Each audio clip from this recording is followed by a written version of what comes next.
1900 Are the Last President by Ingersoll Lockwood, Chapter 3.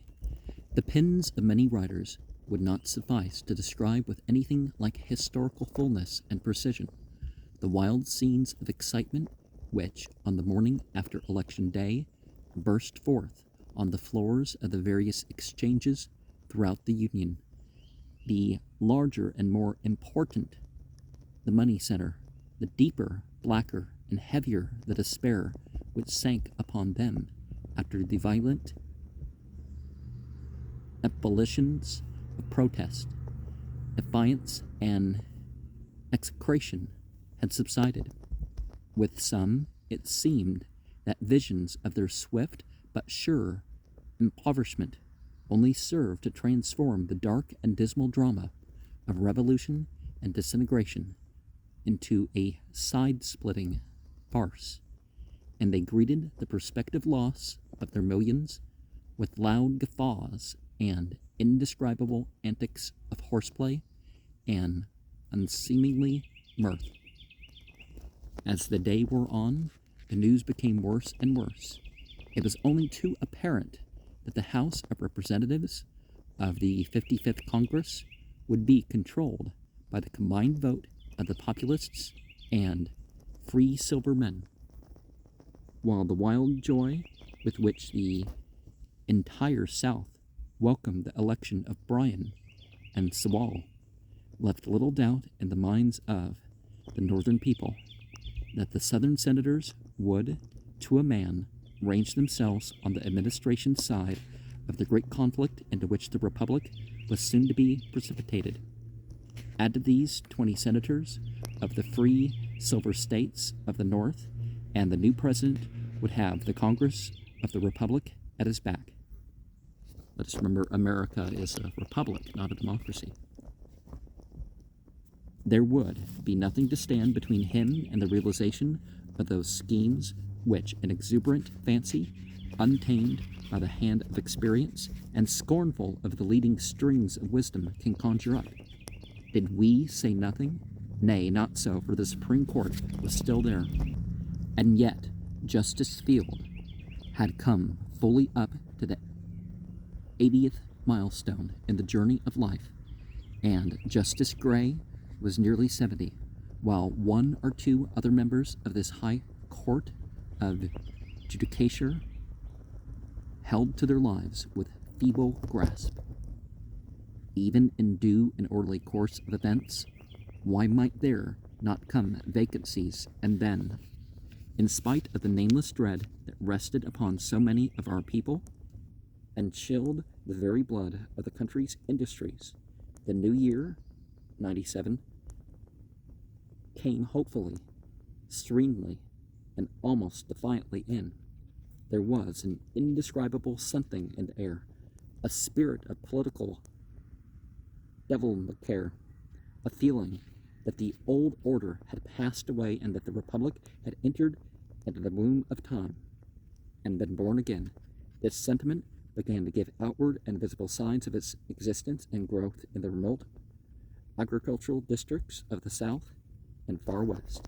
They threw aside their working implements, loitered about, gathered in groups, and the words Washington, White House, Silver, Bryan, offices, 2 for 1, the South's Day, reign of the common people, taxes, incomes, year of Jubilee, free coinage, Wall Street, Altgeld, Kilman, Peffer, Coxey were whispered in a mysterious way, with head noddings and pursing up of mouths.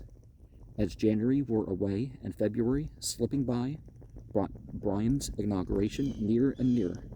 The groups melted into groups, and it was only too apparent that from a dozen different points in the South and Northwest, Coxey armies were forming for an advance on Washington. In some instances, they were well clad and well provisioned, and others, they were little better than great bands of hungry and restless men, demoralized by idleness and wrought up to a strange degree of mental excitement by the extravagant harangues of their leaders, who were animated with but one thought, namely, to make use of these vast crowds of silver pilgrims, as they called themselves, to back up their claims for public office. These crowds of deluded people were well named silver pilgrims, for hundreds of them carried in hempen bags pieces of silverware, in 99 cases of 100, plated stuff of little value, which unscrupulous dealers and peddlers had palmed off upon them as sterling, with the promises that once in Washington the United States Mint would coin their metal into Bryan dollars, giving 2 for 1 in payment for it. While these motley armies marched upon the capital of the Republic, the railway trains, night and day, brought vast crowds of new men, politicians of low degree, men out of employment, drunken and disgruntled mechanics, farmers' sons to seek their fortunes under the reign of the people, healers and hangers-on of ward bosses, old men who had not tasted office for 30 years and more, all inspired by Mr. Bryan's declaration that the American people were not in favor of life tenure in the civil service, that a permanent office holding class is not in harmony with our institutions, that a fixed term in appointive offices would open the public service to a large number of citizens without impairing its efficiency, all bearing new besoms in their hands or across their shoulders, each and every one of them supremely confident that in the distribution of the spoils something would surely fall to his share, since they were the common people who were so dear to Mr. Bryan, and who had made him president in the very face of the prodigious opposition of the rich men, whose coffers had been thrown wide open upon all to no purpose, and in spite too of the satanic and truly devilish power of that hell upon earth known as Wall Street, which had sweated gold in vain in its desperate efforts to fasten the chains of trusts and the claws of soulless monsters known as corporations upon these very common people, soon to march in triumph before the silver chariot of the young conqueror from the West. And so people want analogies with the Trump administration, right? So in 2017, as opposed to those who wanted the legal vote in January 6th of 2021, people actually protested the election results. And not just protested, got violent. And there was fire and some stuff. So, much worse than January 6th is what happened. And rather than, the mobs supporting Trump, well, they were the ones opposed to Trump. And you can't necessarily blame the stock market or anything like that on the current leadership. But they do react to that. They're like, he's going to do this or that or the other.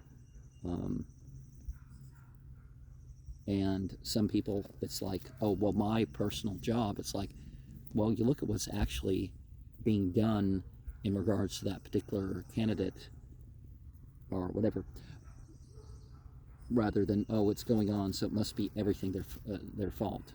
Now, in this story here, it seems like maybe they're getting closer to a socialist or dictatorship, greater government control sort of thing, under the guise of making things, for the people.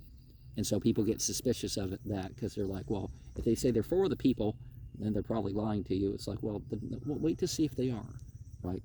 And as far as metals, if you want to figure out exactly what metal it is, one of the ways without fancy equipment is to see how much water it displaces, its weight based on the volume